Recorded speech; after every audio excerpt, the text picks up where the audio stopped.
Kenya. This country in the east of Africa is charming with all of its diversity. The spectacular landscapes provide a home for various wildlife.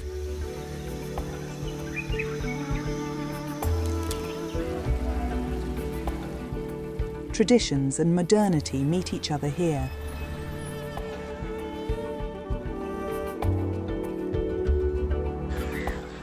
Whether it's a vast desert lake or an endless savanna, from big animals to dozens of small ones.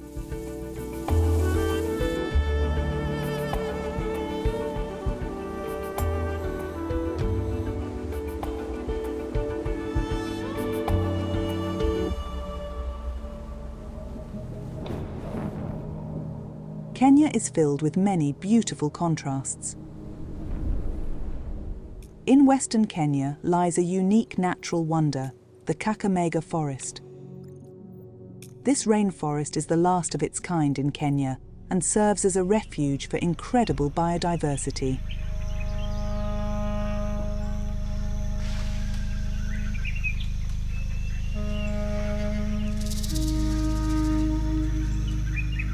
The Kakamega rainforest is located in western Kenya and stretches over 240 square kilometers, of which at least 4,000 hectares are protected as a nature reserve.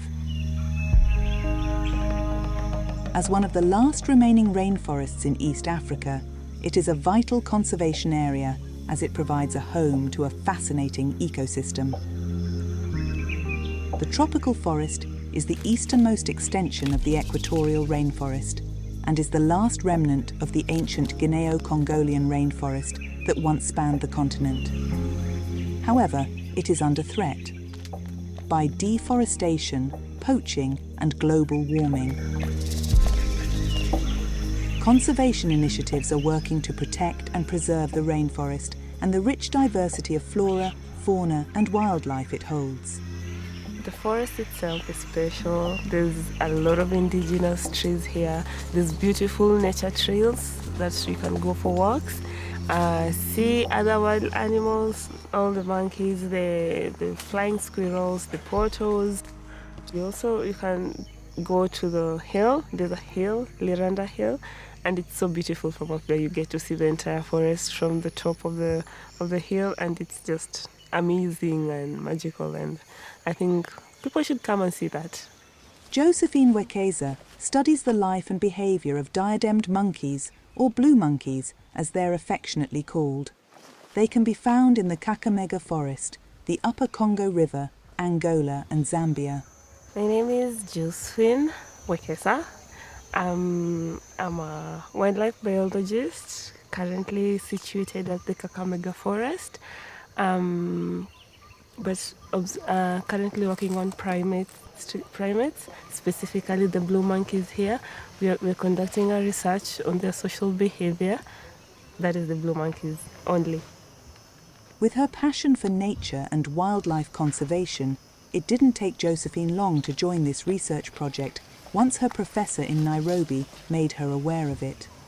I wanted to do things on wildlife, so when I got this opportunity, I took it because it was going to be a beginning for me to study primates, because primates are close relatives to the humans. So I wanted to just see how they behave, how they act, how their interactions are, and I'm glad I got to do this. Blue monkeys are, unfortunately, considered endangered. They are threatened by habitat destruction, poaching, and illegal trade of exotic wildlife. Josephine is in the perfect environment to learn as much as she can about the blue monkeys. The most fascinating thing about the blue monkeys is their social cohesion, how they stick together, how they move together, especially the females. They will defend their territory, mothers who die and leave the orphans. So you'll see the large females taking care of the orphans. So that is so nice of them. Yeah, something you don't get to see often in other animals. I also think that the serve as seed dispersal agents.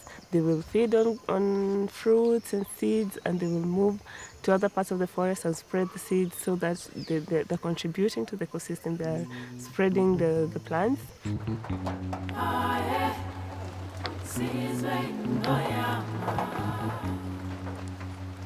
The data collected by these observations will be used to help further develop conservation efforts. In the evening, when people are leaving the field assistants, they come in with their bags and they give us the photo sheets that they've done their entries for the day, and also their notebooks where they recorded whatever they saw in their respective groups, and then we come in and do the data entry. These projects are made possible by dedicated and passionate students like Josephine.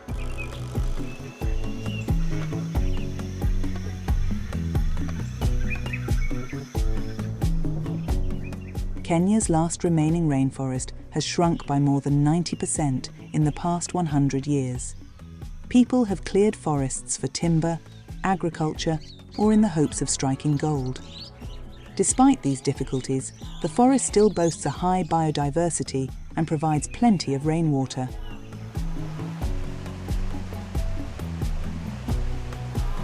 Ongoing efforts are being made to stabilise the water level of the rivers in order to prevent flooding and droughts.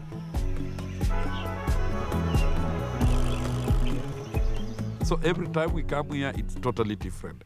And then sometimes you can come, you find there is no fog, there is only slight fog. Or sometimes you come here, you find the whole forest covered by the fog. You think like you are in the sky. It's very beautiful.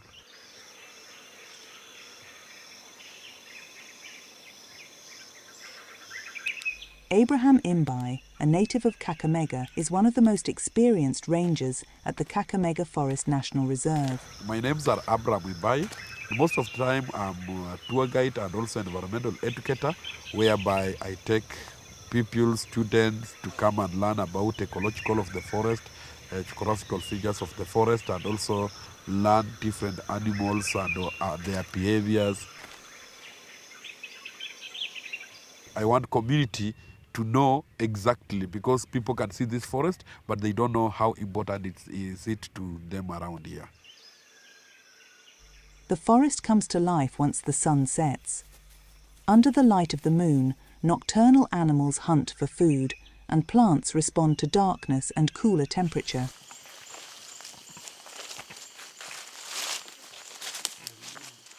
Abraham is patrolling the forest.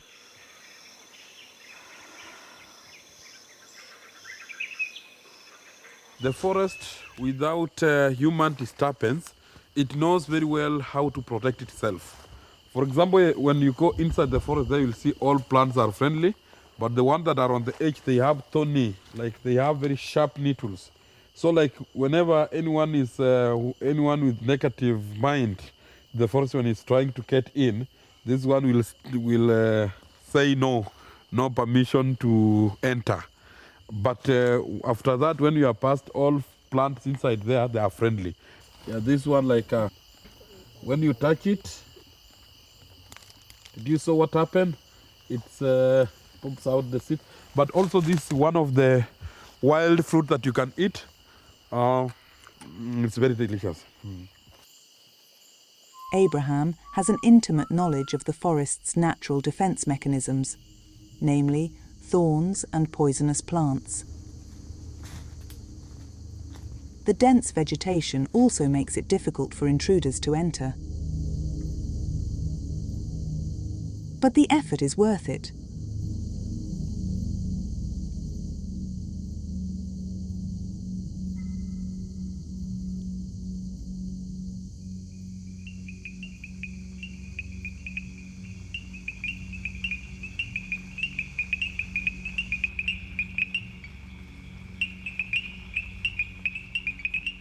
The Kakamega rainforest is home to over 80 different frog species. From the bigger brown forest tree frog to the tiny striped bush frog.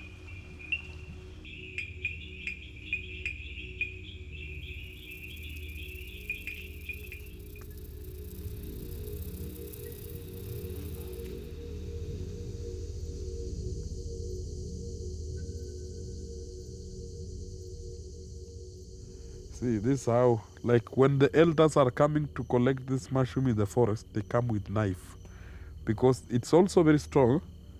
As I said earlier, it's one of the eatable mushroom. A mushroom safe for humans, while some other forest dwellers, such as the pangolin, have a more acquired taste, such as ants, termites, and larvae. See, like that one. These are what the tree pangolin normally eats. See, so it's a way of helping this tree to decompose. Abraham knows every plant, every bird call, and every secret that the forest holds.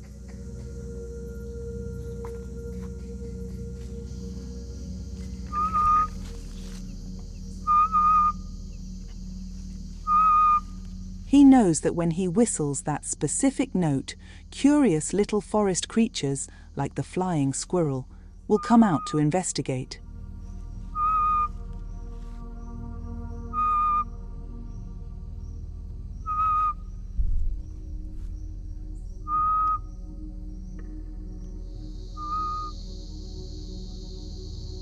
Flying squirrels can grow up to 15 centimeters in size, and they boast an ability that makes them unique among other mammals.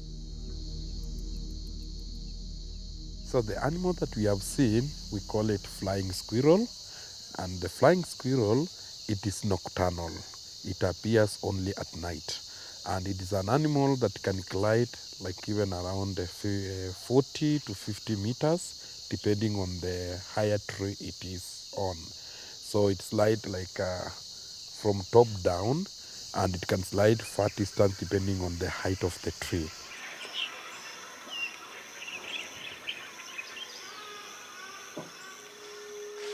The rainforest represents the Kakamega district, whose landscape is weaved with lakes, rivers, and a chain of hills known as the Nandi Hills.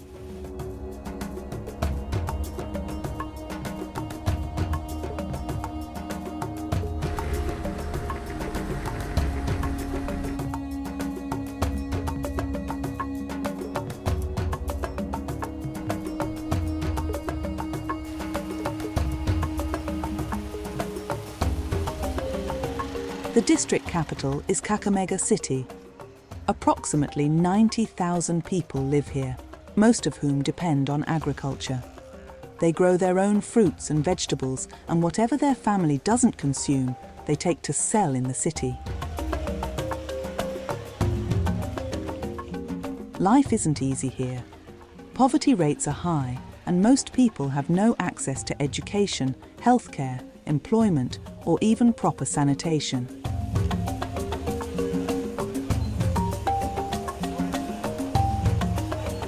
The lack of regular rainfall and easy access to water also causes a huge problem.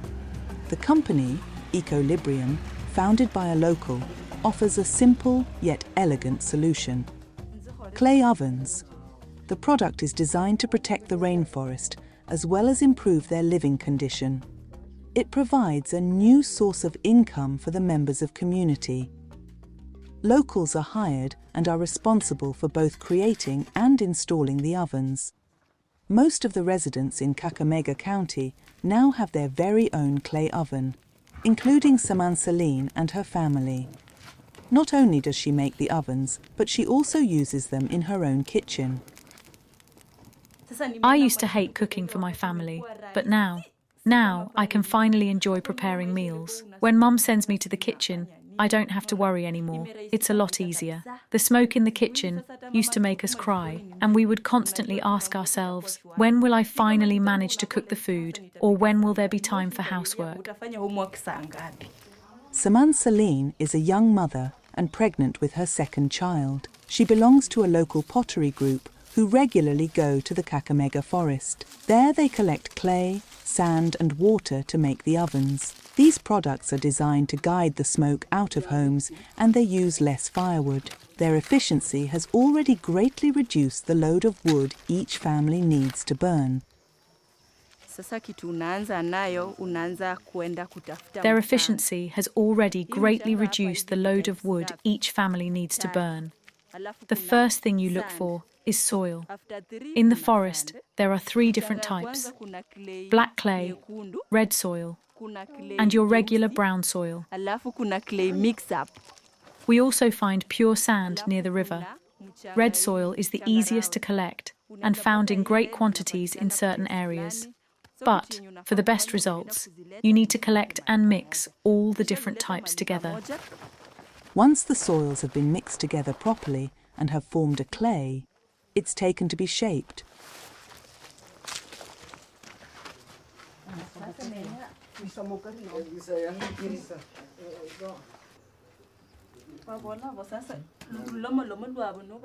What is the biggest challenge making these? Well, you need good upper body strength. It's not as easy as it looks to mould the oven. The clay is quite heavy. You need to be strong, and you have to apply the right amount of pressure to get the exact shape that you want.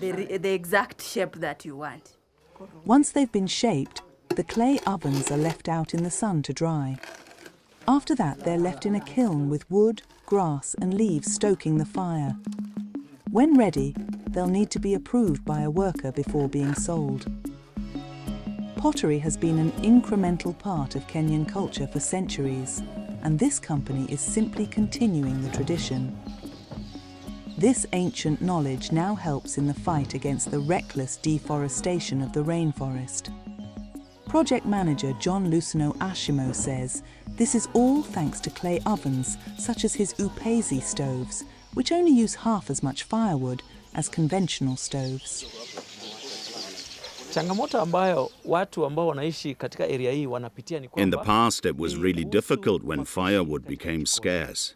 People struggled to cook their food properly. They would need to travel hundreds of kilometers to buy wood.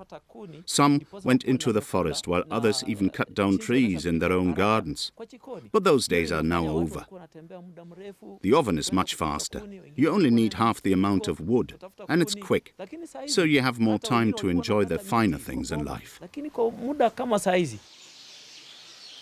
John and his team have loaded up their pickup truck with the clay ovens. They're on their way to visit the Kakamega district to deliver the ovens to their customers.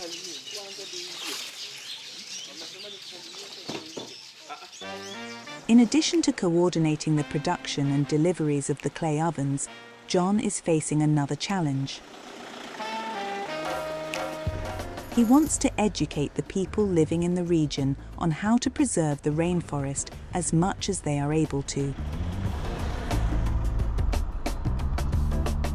We all need the rainforest, we must preserve it. So it's not good for people to take too much wood, as it disrupts the insects that depend on the dry wood for their survival. That's why it's important that there are trees out here that can be used by the people. Considering this, there are now specially designated areas where residents are allowed to collect wood in a controlled manner. Of all the inhabitants of the rainforest, a particularly striking one is the black and white colobus monkey. These primates bring more to the forest than just their social dynamics and acrobatic gifts. These monkeys make up an important part of the ecosystem.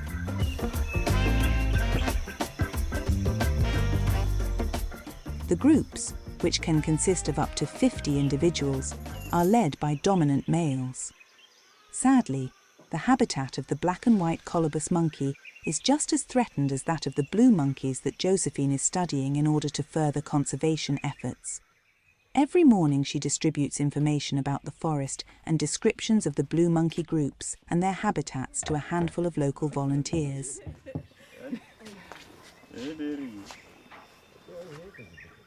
The residents who volunteer recognize the danger their rainforest faces and understand that by helping to protect the blue monkeys, they can protect their forest.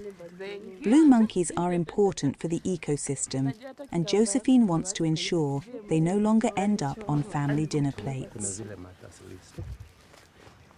In my opinion, I think they're supposed to be preserved, first of all, because they exist, so we do not need to put them out of extinction, but they need to be part of the ecosystem and play their role in the ecosystem. The reduction in numbers is more based on the fact that they are being hunted by the communities nearby, so especially when they capture the females, that's you're reducing their population. Yes, I'd love for that to stop. But first, Josephine wants to investigate and have an accurate count for how many blue monkeys actually live in the forest. So from our studies, we know that a group can have up to around 75 individuals and as little as 7 individuals. So with that, working with those numbers, we can try to estimate the number of groups inside the forest. It's like 2,000 species of blue monkeys in the forest, yes, or something like that, but it cannot be like 100% accurate. The monkeys get their name from their shimmering blue fur. Blue monkeys are known for their lively nature. They spend most of their time in the treetops of the forest searching for food and playing with each other.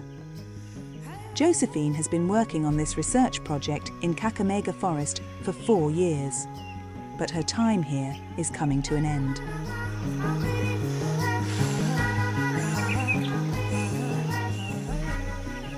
The best thing about it is being in nature.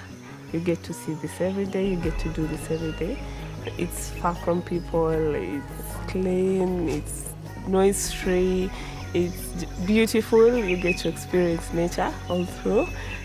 But the most challenging thing can be also it can get to you like you're so far away from everyone every single day, and sometimes you just become lonely and bored. There's also no zero cell service here, so you're blocked away from everything. It's good, but not when it's done for too long. Yes. Soon, Josephine will return to Nairobi and continue her studies at the university.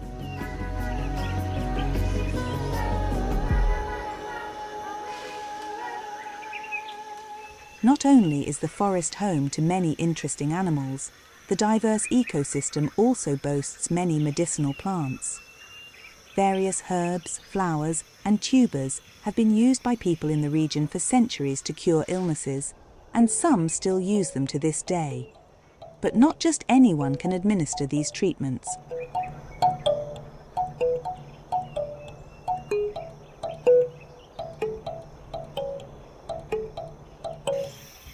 On the edge of the forest resides a medicine woman with years of expertise. Jennifer treats any who venture to her home using traditional healing methods passed down through the generations. Jina yangu ni Jennifer Bahati. My name is Jennifer Bahati Mbosa. 3 names. I am a traditional medicine woman here in the Kakamega rainforest. Daktari wa kienyeji. In between seeing patients, she also owns a small shop where she sells some of the plants she grows in her own garden, as well as some medicine she has made from what she gathers in the rainforest. Home remedies from the local medicine woman are in high demand. In addition to offering advice for minor ailments, she also prepares salves and tonics for her customers.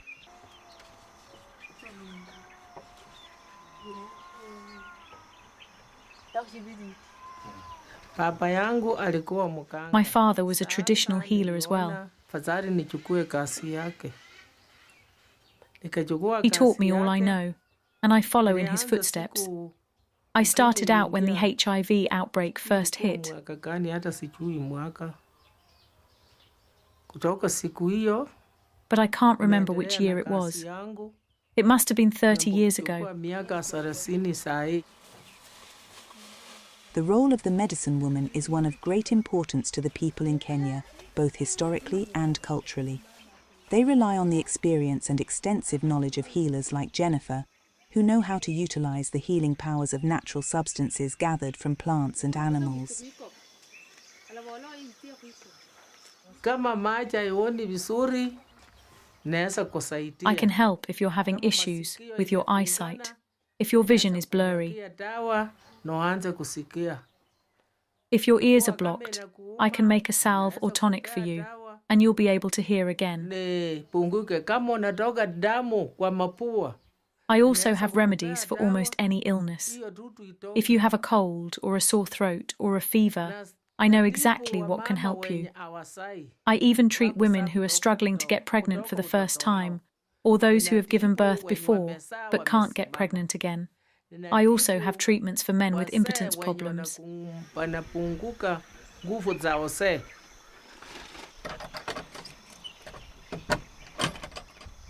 Jennifer is not only a medicine woman, but also a scout. Not only does she heal her community, but also preserves the knowledge and the power of nature and its gifts, and passes it on to the younger generation. Natuma watu msituni. I send people into the forest to collect herbs. I know which plants you need to collect for me. If you bring me a herb, then I will chop it up for you to use. I have some in this box I can use to show you. Once I've chopped the herbs for you, then you can take it home. After boiling it in water, you should divide it into 3 cups. When it's had a few hours to steep, you drink 1 cup in the morning, then another in the afternoon, and the last one in the evening. There is no local school or hospital in this region. People have to travel very far to access these services. Most of the time, it's too far and expensive for people to make the journey. That is why Jeffrey Chocho and his friends prefer to come to Jennifer for help. I have pain in my legs and my knees, and my arm feels weak. In conventional medicine, doctors would describe his symptoms as limb pain. Traditional medicine deals with knowledge that has been passed down through the generations. Everything Jennifer knows has been tried and tested through the centuries. The practice is based on respect for the animals and plants that are used to heal people. Hold out your hand for me. Sniff that. Then take the rest and rub it on your head.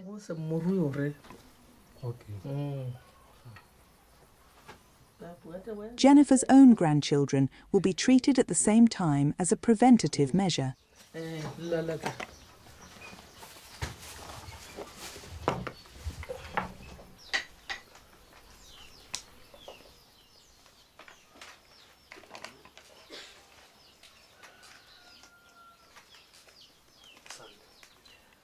Thank you.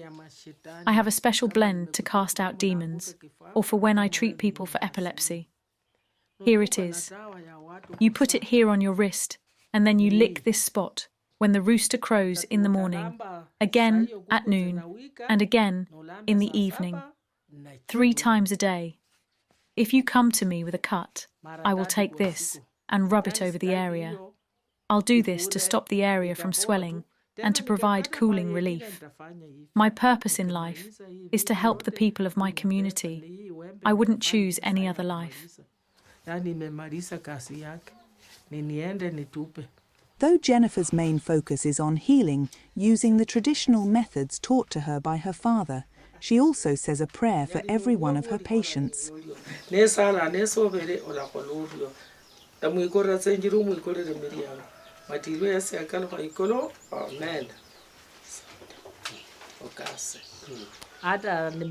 People from all walks of life come to see me. Citizens, the police, politicians, everyone from the rich to the poor. I have treated them all. Only the president hasn't visited me. He doesn't know it, but I have already helped him a little bit. If he ever comes here, then I know I will be rich. Anything is possible, but the president will have to wait. This 72-year-old is done for the day, and it's time for her to get some rest. Back at the reserve in the Kakamega rainforest, Ranger Abraham is waiting for his tourists who have booked him to guide them through the forest.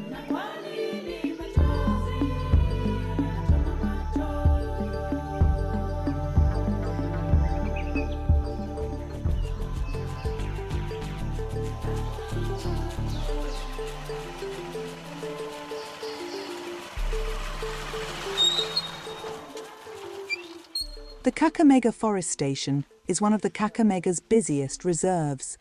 Its central location and beautiful scenery makes it an ideal location for tourism. The first stop on this tour is the sacred Mutukuyo tree. The tree is over 750 years old and is considered a symbol of the forest's great resilience. Okay. So it is a hardwood. If you make any furniture from this tree, it becomes permanent to your house. Generation and generation will use it. Initially, people were using the trunk of this tree to make bridge. But nowadays, we have modern bridges, so we don't rely to trees to make bridges. So the management does not allow anyone to harm anything in this nature.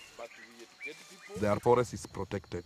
So my work is to educate people, to let people understand also how they can benefit. There's a lot of benefit to the forest. Like for example, like directly, they can initiate like tree nursery, like way we saw, and then they can sell seedling, they will get money. Rather than going in the forest, cutting down a big tree older than your father, and then you want charcoal out of that. Of course, you'll be arrested. The rapid rate at which deforestation is destroying forests is a worldwide problem. Here in the Kakamega district, they have taken legal steps to ensure people can get wood without destroying the forest. It enables the people to take wood in a controlled manner that allows for regrowth. The residents of the surrounding area can collect their firewood in strictly defined areas like this one.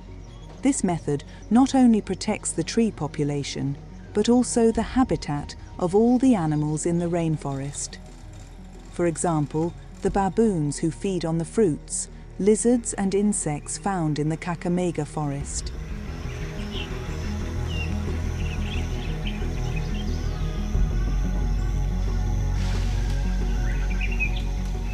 This tree, it was center for communication. They could communicate using this tree.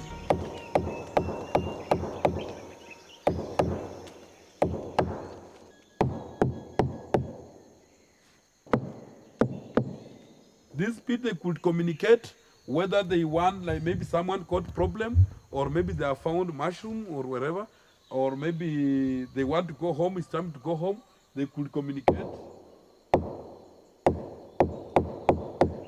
The elders initially, our people used to live in the forest initially. They were not living in the village the way they do now. So they were living in the forest. And in the forest, the elders studied these trees.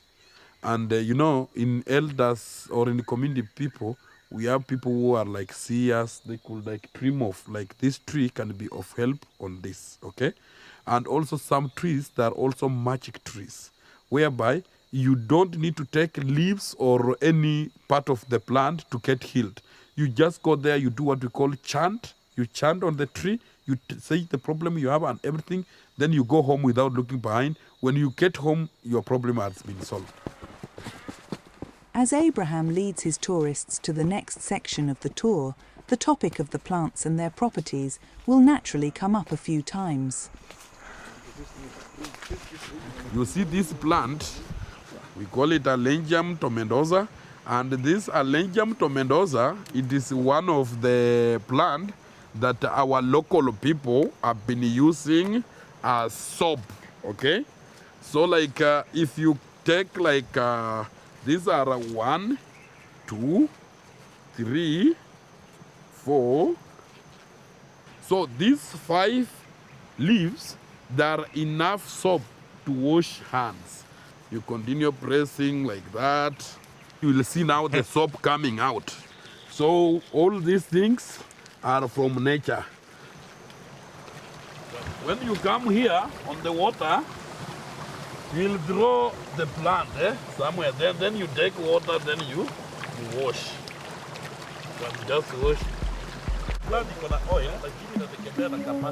The leaves of the soap tree contain substances called saponins, which have a similar chemical build to soap.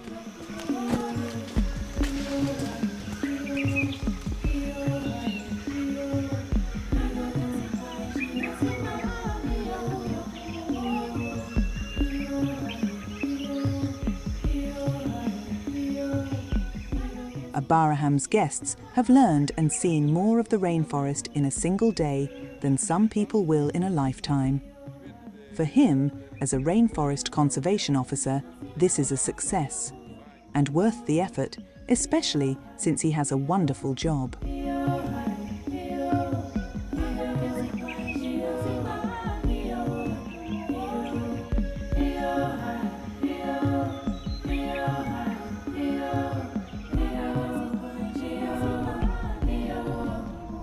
Back in Kakamega City, the clay ovens we saw made by the community are currently being delivered to the customers. The products John Ashimo's company produces don't only reduce wood consumption, but also greenhouse gas emissions.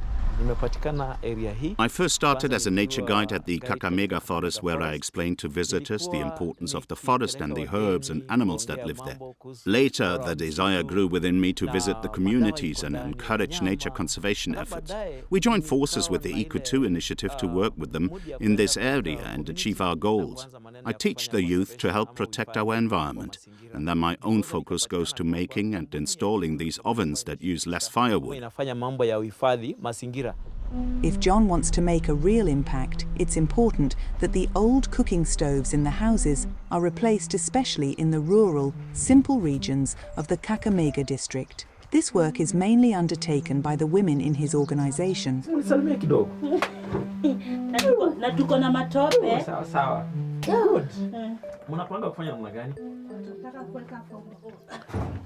Can we start now? Yes, everything's ready. For the installation to work, the ground needs to be level and stones are used for stabilization and fastening. The ladies working for John only use natural materials to achieve this.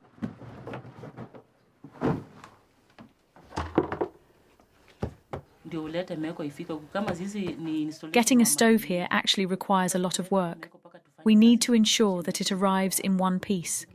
When we assemble the stove, we make sure that the result is top-notch to make the customers very happy. But if you do a botched job, you won't get any new customers.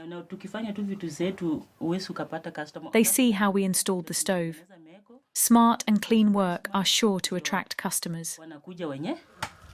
However, the stones provided are not enough for the installation in the house.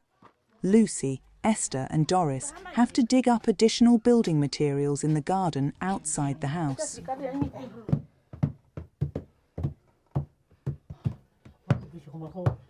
John works side by side with the women to finish the job.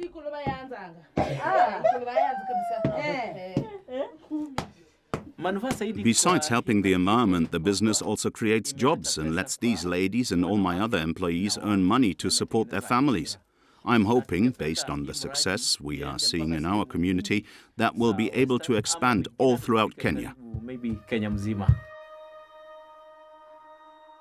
This clay oven is nearly finished being installed. John has successfully and skillfully served his community and helped the forest.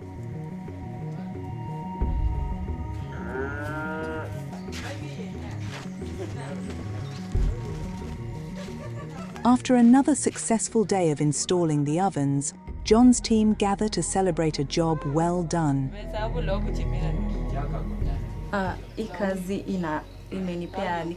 I put my heart and soul into this work. It's become my passion. It brings us jobs, and we earn a living while helping people. Our lives have changed for the better with these ovens. We've learnt so much about protecting our environment, and the women don't have to travel so far to collect wood as often. Just fetch firewood once, and the meal is soon ready. It's that easy. The smoke from the fire no longer burns our eyes. No more constant tears or breathing in the smoke. So many problems are just gone. It's amazing. We're less afraid of getting tuberculosis or other diseases from breathing in the smoke. Cooking is more fun now, and it gets done in nearly half the time it used to. The small ovens have become a passion project for this small, determined community.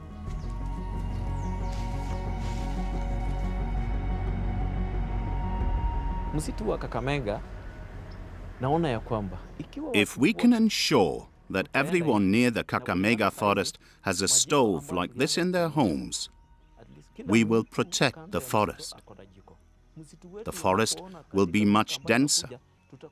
Protecting the forest means creating a better environment for the people. Bora wa watu ambao wanaishi karibu.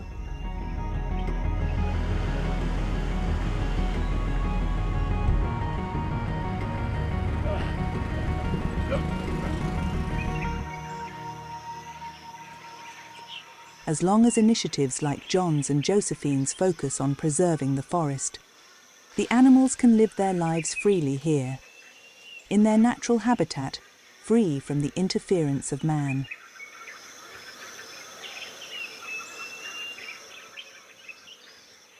The baboons, blue monkeys and all the other animals of the Kakamega forest are part of a rare, ancient ecosystem that is still intact.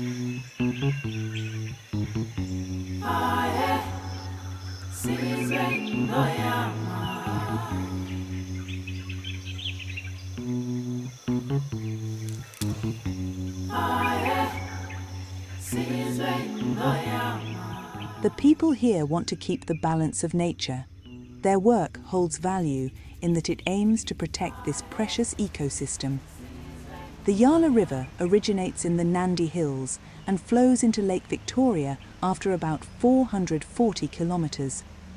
The Yala River plays a vital role in providing drinking water to the people living in the region and is an important habitat for many animal and plant species.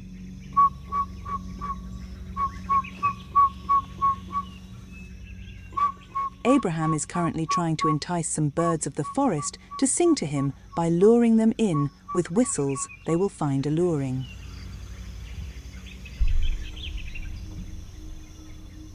The ranger is taking his tourists through the last leg of their journey through the forest. His guests are already feeling a bit exhausted.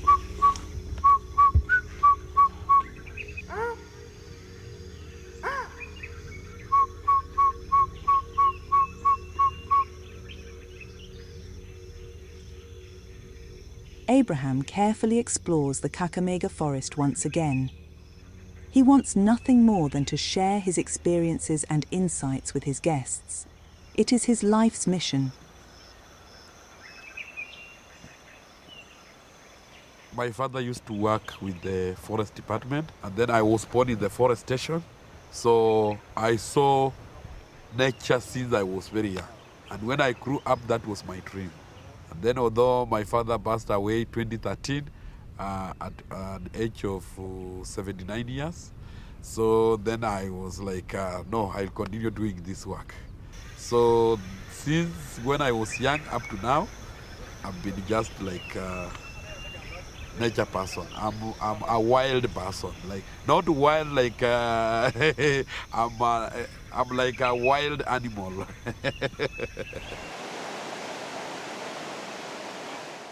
With Abraham and his fellow rangers, you will find support and fellowship with people committed to preserving their beautiful rainforest. The Kakamega rainforest can rest easy knowing it has these dedicated people protecting it. Since 1985, part of this tropical rainforest has been under special protection and has been designated a nature reserve in an attempt to preserve the forest. Embedded in the fascinating geological formation of the Rift Valley Rift System, the Kakamega forest stretches over 240 square kilometers at the equator.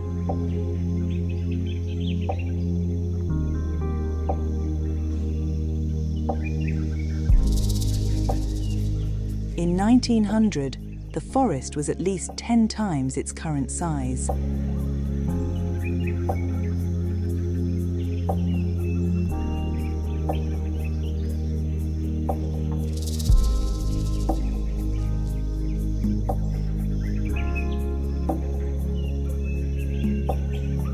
About 100 kilometers east of the forest lies a city that guards the secret of the most successful marathon runners in the world.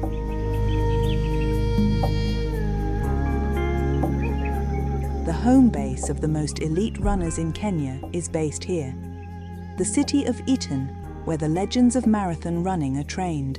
The city is located at an altitude of 2,400 meters and offers ideal training conditions for long-distance runners. The high altitude makes it harder for athletes to breathe, which improves their endurance and strength. If you wish to spend your life running races around the world, Eton is the place to train. It makes Eton to be a unique place, and of course the altitude, the welcoming community, and the peaceful, sweet environment with good weather, and also good roads. Like you can see when we run in the morning, we really enjoy the good sceneries and good roads. Johanna first came to Eton to learn how to become a successful marathon runner and has since made it his home. And while he may find success running in international competitions, his passions have turned to helping the younger generation. His own path out of poverty was only possible thanks to another runner who believed in him.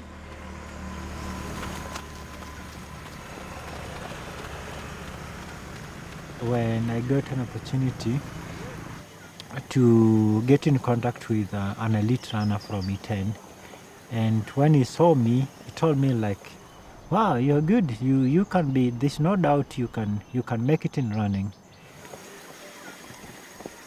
Since a scout brought Johanna Karianke to Eton more than 12 years ago, he has been training daily and running hundreds of kilometers a year. Most international runners come to Eton to train for their competitions. It truly is the superior training ground. It changed my mindset. It made me to be an open-minded person, meeting different people from different cultures and different backgrounds, and also working hard to meet my goals. Also give me a lot of discipline and a lot of dedication. So I know working hard, how it is to work hard to a certain level.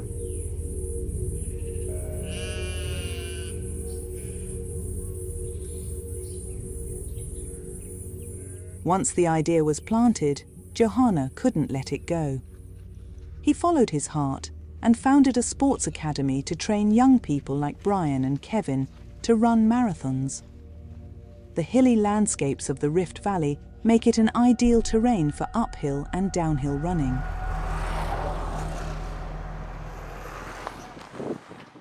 Johanna's academy is not only intended to promote young talent from the region to international status, but he also wants to create a community. This community then offers individual support for athletes who come from humble backgrounds similar to Johanna's.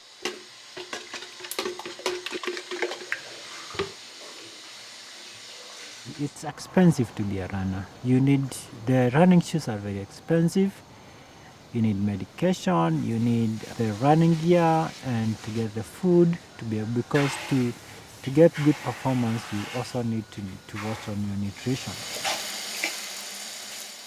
In his donation-supported academy, Johanna offers young athletes accommodation, food and schooling so they can concentrate fully on their training.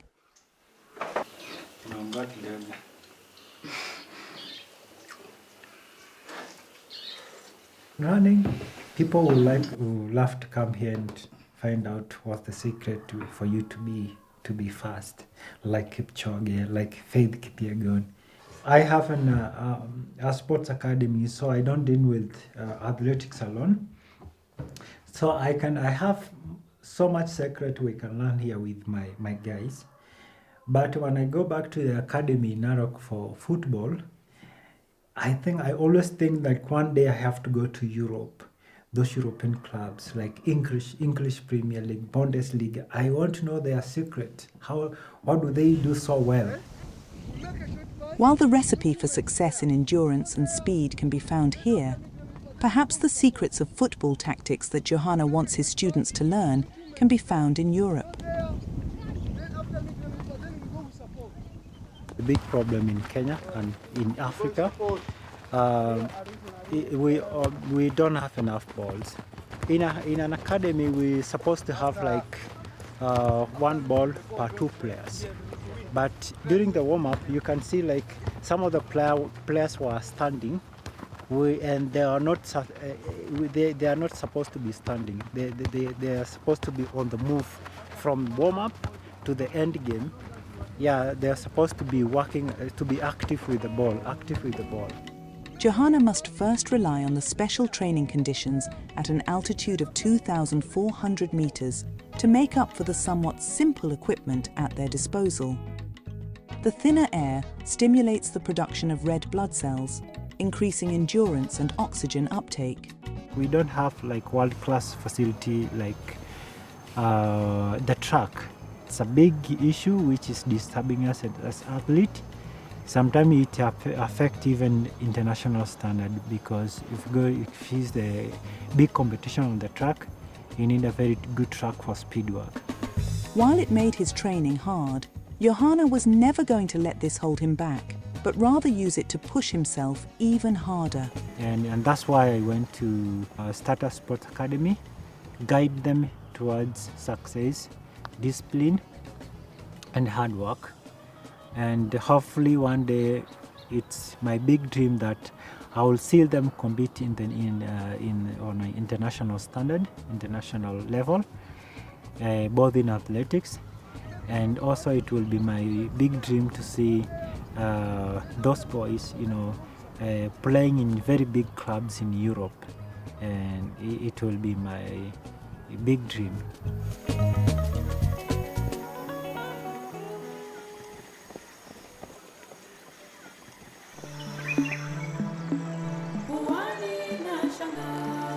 Western Kenya truly holds a unique, striking beauty. When they visit, people find an almost magical source of inspiration from its captivating landscapes.